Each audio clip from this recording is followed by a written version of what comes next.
Raden Ajeng Kartini adalah seorang dari kalangan priai atau kelas bangsawan Jawa, putri dari Raden Mas Adipati Arya Sosroningrat, Bupati Jepara, Jawa Tengah.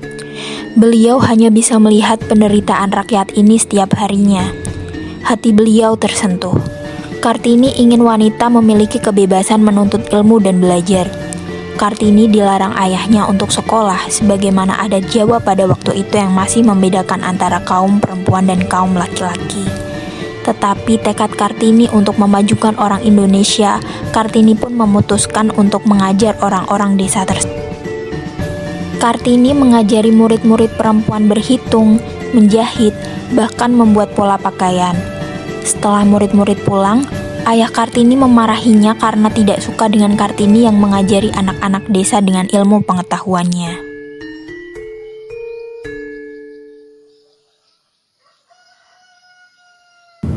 Ayah tidak suka kamu mengajari anak-anak desa dengan ilmu pengetahuan yang kamu dapat dari kamu sendiri.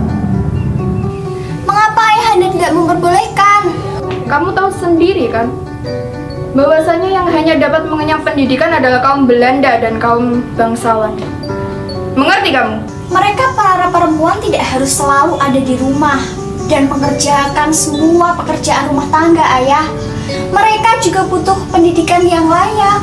Ayah tidak peduli. Selesaikan dulu sekolahmu dan berhenti mengajari anak-anak desa itu. Mengerti?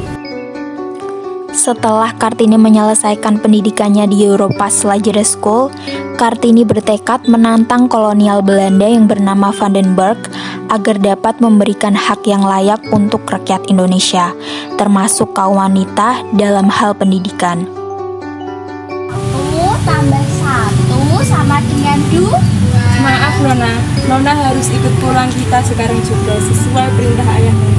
Tidak, saya belum selesai mengajar mereka. Nanti saja. Apa perlu kita laporkan kepada ayah Nona muda? Ayo cepat ikut kami pulang Nona. Lepaskan saya. Maaf Nona, tapi Nona sudah melanggar peraturan adat untuk mengajar anak-anak di desa. Baik, saya akan ikut kalian. Tapi jangan sakiti mereka. Bagus Nona, mari kita pulang.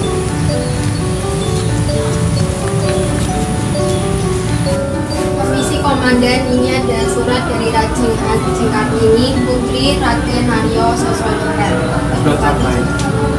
Putri Bupati yang cantik itu? Iya, Komandan. Sudah pergi sana? Siap, Komandan. Sudah lewat masanya. Tadinya kami mengira bahwa masyarakat Eropa itu benar-benar satu-satunya yang paling baik tiada taranya. Maafkan kami, tetapi apakah Tuan sendiri menganggap masyarakat Eropa itu sempurna? Dapatkah Tuan menyangkal bahwa di balik hal yang indah dalam masyarakat Tuan terdapat banyak hal-hal yang sama sekali tidak patut dianggap sebagai peradaban? Saya sendiri menantang Tuan untuk beradu ilmu dengan saya. Apabila saya menang, maka Tuan harus berjanji jika kaum wanita di negeri ini berhak mendapatkan pengajaran dan pendidikan yang layak. Nantangin aku kamu semua. Baik, saya akan menantang Tuan untuk bermain tebak-tebakan. Untuk membuktikan siapa di antara kita yang paling pintar. Benarkah? Tadi saja jawaban Tuan salah. Lalu jawabannya berapa? 2 tambah 2 sama dengan 4. Soal seperti itu saja Tuan tidak bisa menjawab. Karena Belanda ternyata kalah dengan Kartini, akhirnya seluruh kaum wanita di Indonesia dapat mengenyam ilmu pendidikan sebagai konsekuensi terhadap tantangan yang telah disetujui. Kebetulan tantangan itu berlangsung pada tanggal 21 April juga. Sungguh suatu perjuangan yang sangat besar bagi seorang Kartini untuk memperjuangkan hak wanita demi mendapatkan pendidikan yang layak seperti kaum lelaki. Pada era modern ini, banyak kita jumpai masyarakat Indonesia yang berhasil menggapai cita-cita mereka. Mereka mempunyai profesi yang beragam, di antaranya polisi, sekretaris, guru, dokter, pebisnis, perawat, dan masih banyak lagi.